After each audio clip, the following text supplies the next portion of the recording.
Hi everyone, Cryptotainment is here. Today I want to talk to you about my experience of actually giving the lecture in the fucking metaverse. And when I use F word, I mean it. And the reason why is because I finally realized why Meta, former Facebook, is spending a huge amount of money on building their own metaverse. You know, people criticize Mark Zuckerberg. They say, why this person is spending so much money on something that doesn't exist yet? Why? And the reason is, it just has a big potential. It might sound scary, it does to me, but it's true. And I will explain you why I think so in this video. So, have a good watching.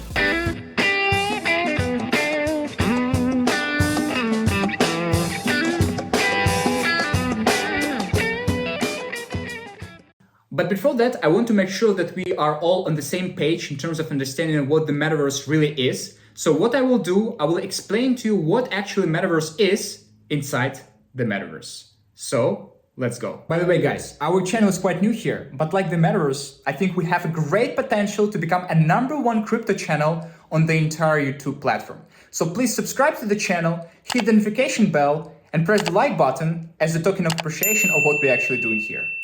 Thank you. All right, so I'm about to actually enter the metaverse, virtual reality. I actually need to record the audio once again because of the bad quality of the virtual world where we are actually going. Like the audio there was completely bad, so I need to re-record it. That is like one of the reasons why I'm really waiting for Meta from Mark Zuckerberg to actually be launched finally, so that we can really feel as if we are in the real metaverse. I mean, like the one that you're going to see, it's also real, but like the quality there is not that good. This is like the current stage of development, let's say.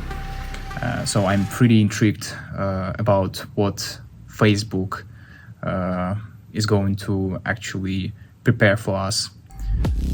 So, but yeah, right now you can see how it looks like. We have chairs, we have boards that we can actually put. We can actually use them later for presenting stuff. And that's exactly what I'm planning to do. Those gamified characters, those are people, real people, who right now are about to have some lecture in the metaverse. Let's do it. Today, I think almost everyone has heard of Metaverse. You know, people are talking about this thing like on TV, on different social platforms. Big tech giants like Facebook, Microsoft are spending a huge amount of money on building their own metaverse. So there's definitely some interest about those things. But the question still is, why there's so much buzz about metaverse and what the thing really is? And to understand what the metaverse is, let's first understand what the blockchain is. And to understand what the blockchain is, let's first understand how the usual mobile bank application works. You know, in the usual bank application, we actually have interface where we can see our balance, right? And the information about how much money we actually own is being stored somewhere, and it's stored on the centralized computer that belongs to our bank, right? And there's two problems. There's two problems with this approach. First problem is about the fact that this centralized computer is actually belongs to the bank. So it means that, well, technically our money doesn't belong to us, they actually belong to the bank. Because let's say that, you know, bank tomorrow will actually go bankrupt. So, and he will need to, you know, take some money to actually pay off his debt. Since he's owned the centralized computer, he can easily just take the money that we own and pay off his own debt. So we don't have a real control over our money, and that's a problem. Another problem with this approach is about the fact that, you know, let's say there is a hacker who actually want to send all the money that we own from our bank account to his own bank account. So what he will need to do, he will need just to hack this one centralized computer, which is, you know, very simple to do, pretty straightforward. But what if we will actually have not one centralized computer, but dozens of them that will act in decentralized way, meaning they will not have any centralized entity that control them, like the bank in our example. So it means that we can become real owners of the assets that we own. So no one can just like at some point take them from us to pay off his own debt. Plus, in this case, the hacker, if he will would like to break us, he will need to hack more than 50% of all existing computers that consist of our network. And that's exactly what the blockchain is. Is set of computers that act in decentralized way, meaning they don't have any centralized entity that control them, like the bank in our example. Plus, in order to hack such system, the hacker will need to break more than 50% of all computers, which, given the size of certain blockchains, for example, Bitcoin has over 10,000 of computers, will be just disadvantageous for him to do. He will just need to spend much more money on implementation of the hack compared to what he would eventually get as the reward. And that's exactly what Web3 looks like.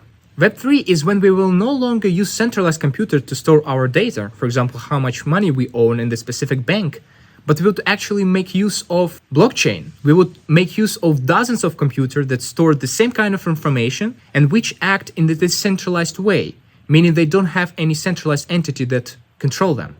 Plus, in order to hack such system, the hacker will need to break more than 50% of all computers. And now let's discuss what the Metaverse is. So the Metaverse is virtual world, like the one we are in right now, where we can do a variety of things. We can play with each other, we can text to each other, we can speak to each other. So pretty basic things that we usually do on our devices on a daily basis. Nothing really special, right? Only now we'll actually make use of the virtual reality. But the main thing that actually makes the Metaverse real Metaverse is the use of blockchain technology. But let's say we're actually playing CSGO in VR headset. And now someone can reasonably ask why it cannot be considered Metaverse. We actually, in the virtual world, that's why we're wearing those VR headsets. We're playing with each other, we're texting to each other there, we're speaking to each other. So why can it be considered Metaverse? And the reason is, because CSGO doesn't make use of blockchain technology. All the information about which skins you own, which virtual money you own there, it's all stored on centralized computer that belongs to CSGO corporations. So it means that if at some point they will treat you as the bad user, they could easily take those assets from you and you will, not do anything about it. And that's the main difference. Because in the real Metaverse, the blockchain technology is used so that you can be sure that the assets that you own, the information about all the things that you own there, is actually stored on dozens of computers, which act in decentralized way, meaning they don't have any centralized entity that control them. So no one can actually take the items from you. So you can become a real owner of your assets. And that's exactly what the Metaverse is. It's just the virtual world where we can play with each other, we can text to each other, we can speak to each other. But this world will also make use of blockchain technology so that we can be sure, as the users of this Metaverse, we can be sure that we are the real owners of the assets and no one can just take them from us at any point of time. And now let me tell you why I think the Metaverse has tremendous potential. And the reason why, first of all, I think it's going to actually open the door to real virtual ownership, since it will be using blockchain technology, which will make sure that no one would be able to take our virtual asset that we own within the Metaverse from us at any point of time. And secondly, I believe that Metaverse would be able to provide more advanced and more unique internet user experience than usual social applications do today. Because I know that some people are very scary, they couldn't imagine what would happen if everyone will just wear this VR headset on a daily basis, right? They're so scary. But what they don't understand is that, we are already in a virtual reality, even without using any VR headset. Instead, we are using our smartphones where we actually connected to any kind of social platforms where we spend almost the entire day. So for me, it's just a question of improving our today's internet user experience, which I think the Metaverse could easily provide. But what you personally believe? Do you think the Metaverse is a good or a bad thing for the future? Let me know in the comments below. I would love to actually see your point of view. In addition to that, if you're interested in to find out what kind of techniques I'm using in order to find the best crypto coins on the market, which did already allow me to actually make 10x on my crypto portfolio, Make sure to subscribe to Cryptotainment Telegram channel and go to my Telegram crypto bot, which will send it to you completely for free. With that being said, thank you very much for your attention. I really appreciate it. See you in the next one. Cheers.